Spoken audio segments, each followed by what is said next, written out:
দেখাবো সিয়ানটনিক কোম্পানির একটি 1800 ওয়াটের কারি কুকার, যেটার মডেল নাম্বার হচ্ছে LEE-801 801 মডেলের।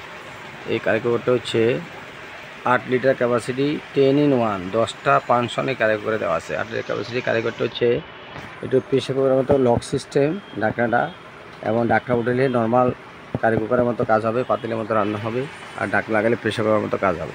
এটা নতুন নিয়ে আসছে ডিজনি ইটালি কোম্পানি। এই প্রোডাক্টটা খুবই ভালো, সিয়ানটনিক্স কোম্পানির। এটা খুবই একটা মার্বেল কোটিং করা এটা, এবং নতুন মডেলের ডিজাইনটা সুন্দর, হ্যান্ডেলটা হেভি। এই প্রোডাক্টটা খুবই ভালো মানের একটা প্রোডাক্ট আসছে। এই প্রোডাক্টটা কারণ নিতে চাইলে বা এই প্রোডাক্টটা ভালো নিতে পারেন, নিতে চাইলে স্ক্রিনে দেওয়া নাম্বারে যোগাযোগ করবেন। আর নতুন নতুন ভিডিও পাইতে আমাদের চ্যানেলটাকে সাবস্ক্রাইব করে বেল আইকনটি অন করে পাশে থাকবেন। আল্লাহ হাফেজ।